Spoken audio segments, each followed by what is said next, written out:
जब भी कोर्ट में ये क्वेश्चन होगा कि एक पर्टिकुलर एक्ट हुआ है कि नहीं हुआ है, what is the question?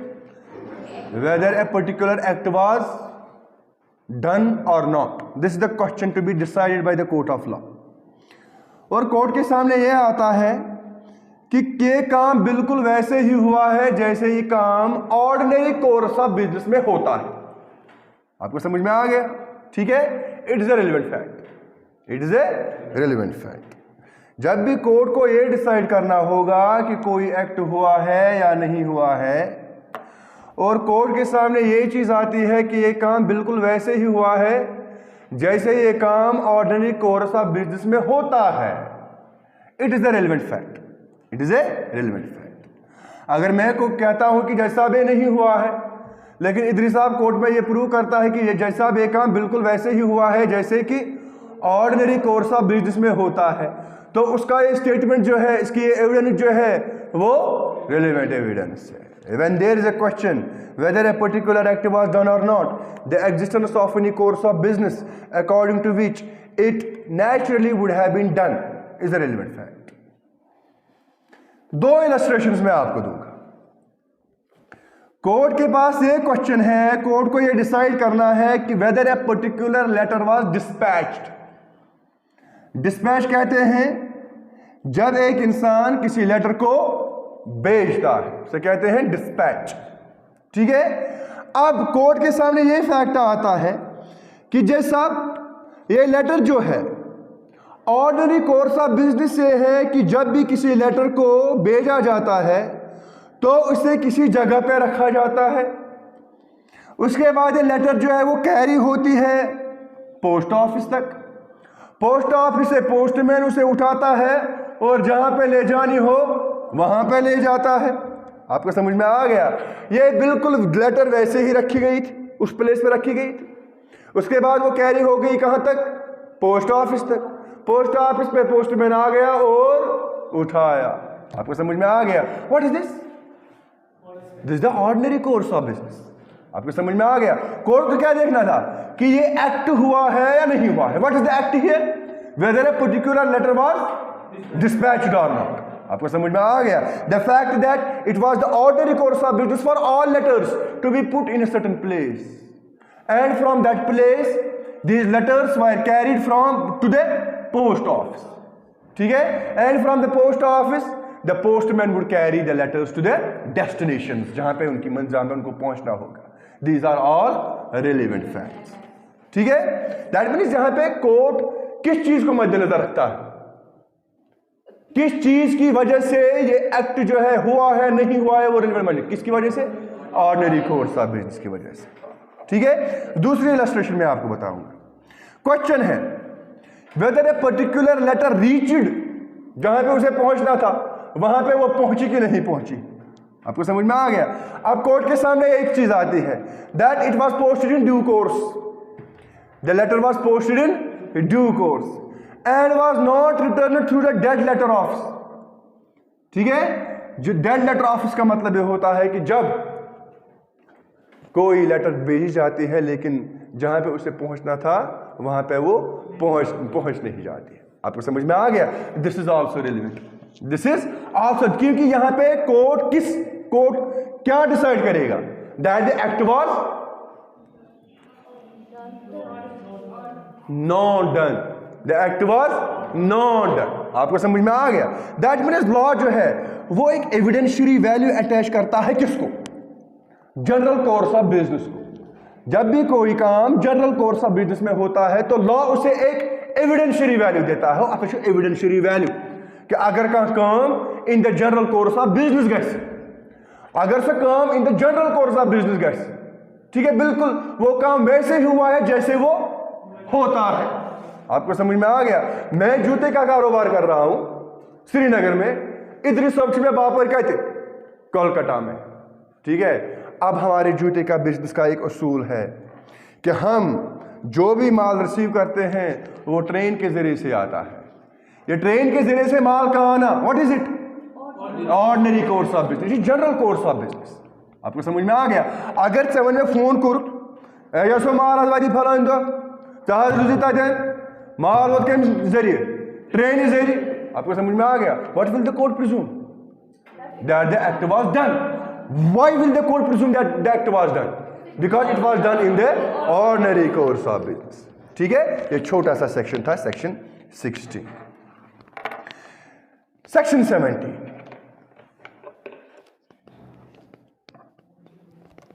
Section 17 जो है वो एडमिशन को डिफाइन करता है। एडमिशन डिफाइंड, ये डेफिनेशन जो है एडमिशन की, ये हमेशा याद रखिए और समझिए, तभी तो उसके बाद सेक्शन 18 से लेकर 23 तक आपको समझ में आएगा। वो तब आएगा जब आपको पहले एडमिशन की डेफिनेशन समझ में आएगी। सेक्शन 17 कहता है कि एडमिशन एक स्टेटमेंट होता है। क्या होता है? स्टेटमेंट। चाहे ये स्टेटमेंट ऑरल फॉर्म में हो, डॉक्यूमेंट्री फॉर्म में हो, या ऑरल फॉर्म या इलेक्ट्रॉनिक फॉर्म में हो, 3 फॉर्म्स में, या तो ऑरल फॉर्म में, या तो डॉक्यूमेंट्री फॉर्म में, या तो इलेक्ट्रॉनिक फॉर्म में। अब इस स्टेटमेंट से क्या होता है? एक इंसान को स्टेटमेंट देता है, चाहे वो जुबानी दे, चाहे डॉक्यूमेंट की शक्ल में दे, या चाहे इलेक्ट्रॉनिक शक्ल में दे। इससे कोर्ट को हमेशा एक इन्फरेंस सजेस्ट होती है। क्या होती है? Inference.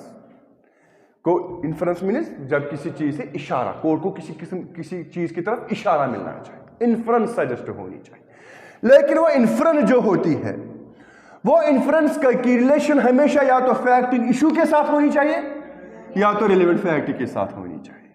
And admission is a statement either in oral form और इन डॉक्यूमेंट्री फॉर्म और in electronic form which suggests an inference as to any fact in issue और अ रिलेवेंट फैक्ट। एडमिशन कुछ नहीं होता है, एडमिशन एक statement होता है एक इंसान का, चाहे वो ऑरल फॉर्म में हो, इलेक्ट्रॉनिक फॉर्म में हो, या डॉक्यूमेंट्री फॉर्म में हो। इससे कोर्ट को एक इन्फरेंस सजेस्ट होनी चाहिए, और वो इन्फरेंस या तो फैक्ट इन इशू के रिलेटेड होनी चाहिए, या तो रिलेवेंट फैक्ट के रिलेटेड होनी चाहिए। अब सवाल पैदा होता है कि कौन ये एडमिशन कर सकता है, कौन ये स्टेटमेंट दे सकता है? सेक्शन 17 में ही लिखा है, made by any of the persons. कोई भी इंसान दे सकता है। अब सवाल पैदा होता है कि किन सर्कमस्टेंसेस में वो दे सकता है। पहली चीज, ये स्टेटमेंट कौन दे सकता है। नंबर सेकंड, किन सर्कमस्टेंसेस में दे सकता है। ठीक है, सेक्शन 17 कहता है made by any person and under circumstances here in after mentioned. Here in after mentioned का मतलब होता है जो हमें इसके बाद पढ़ना है। इसके बाद हमें यही पढ़ना है कि कौन कौन ये स्टेटमेंट दे सकता है और किन किन सर्कमस्टेंसेस में दे सकता है। सेक्शन 17 में ही लिखा है कि एडमिशन एक स्टेटमेंट होता है, चाहे वो ऑरल फॉर्म में हो, डॉक्यूमेंट्री फॉर्म में हो, इलेक्ट्रॉनिक फॉर्म में हो, जिससे कोर्ट को एक इन्फरेंस सजेस्ट होती है, या तो फैक्ट इन इशू के रिलेटेड, या तो रिलेवेंट फैक्ट के related, made by any person and under circumstances here in after mentioned. और कोई इंसान एक दिन उसी सर्कमस्टेंस में दे सकता है जिनको हमने इंडियन एविडेंस एक्ट ने आगे इसके आगे मेंशन किया, सेक्शन 18 to 23। ठीक है, दैट मीन्स एडमिशन जो है it points to 3 things. Admission हमें 3 चीजें बताता है। सबसे पहली चीज ये है कि ये सेक्शन 17 जो है ये एडमिशन को डिफाइन करता है और कहता है कि एडमिशन एक स्टेटमेंट होता है। अब ये स्टेटमेंट ऑरल हो, डॉक्यूमेंट्री हो, या इलेक्ट्रॉनिक हो। ठीक है, ये पहली चीज। दूसरी चीज ये कहता है कि एडमिशन जो है वो तभी रेलेवेंट माना जाएगा जब ये एडमिशन किसी ऐसे इंसान ने दिया होगा जिसको इंडियन एविडेंस एक्ट ने मेंशन किया होगा। आपको समझ में आ गया? मैंने भी आपको कहा मेड बाय एनी पर्सन। ये एडमिशन के मुंह सासन कोर्मुत केमी इंसानन यूज ऐसे mention core mention Indian evidence act. ठीक है, this is the second thing that an admission will be relevant only if it is made by any person specified in the act, जिसको act में specify किया गया है, mention किया गया। अब ये लिस्ट जो है कौन कौन दे सकता है ये स्टेटमेंट, कौन कौन एडमिशन कर सकता है, this list is to be found in section 18। 18 में, 17 के बाद 18 है ना, 18 में हमें ये लिस्ट पढ़ना है कि किस किस इंसान का स्टेटमेंट रेलेवेंट माना जाएगा, हाँ, किस किस इंसान का एडमिशन रेलेवेंट माना जाएगा। ये दूसरी बात।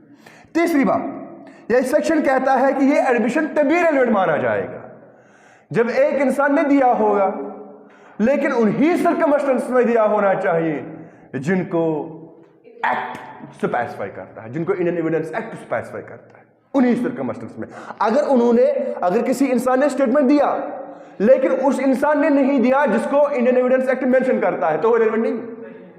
अब अगर किसी इंसान ने कोई स्टेटमेंट दिया लेकिन उन सर्कमस्टेंसेस में नहीं दिया जिनको इंडियन एविडेंस एक्ट मेंशन करता है, तब भी वो रेलेवेंट नहीं है। वो कब तभी रेलेवेंट है जब जिस लिस्ट को कौन कौन दे सकता है, अगर उसी लिस्ट में किसी ने दिया तो वो रेलेवेंट है। अगर उन्हीं सर्कमस्टेंसेस में दिया जिन सर्कमस्टेंसेस को इंडियन एविडेंस एक्ट स्पेसिफाई करता है, तभी वो रेलेवेंट है। आपको समझ में आ गया? और इस सर्कमस्टेंसेस जो है, किन किन सर्कमस्टेंसेस में एक इंसान एडमिशन कर सकता है, ये स्टेटमेंट दे सकता है, this list is to be found from section 18 to 30, 18 to 30। ठीक है। अब ये डेफिनेशन जो है, मैंने आपको परसों भी कहा था, इस डेफिनेशन को अमेंड किया गया क्योंकि 2000 से पहले, सन 2000 से पहले एक इंसान ये स्टेटमेंट दे सकता था दो ही सूरतों में, या तो ऑरल फॉर्म में या तो डॉक्यूमेंट्री फॉर्म में। लेकिन जब 2000 में आईटी एक्ट आ गया, इंफॉर्मेशन टेक्नोलॉजी एक्ट आ गया, उस इंफॉर्मेशन टेक्नोलॉजी की वजह से, इंफॉर्मेशन टेक्नोलॉजी एक्ट आने की वजह से, चूंकि वो information technology act electronic system है, उसमें आपको साइबर लॉ आपने पढ़ा होगा, ठीक है।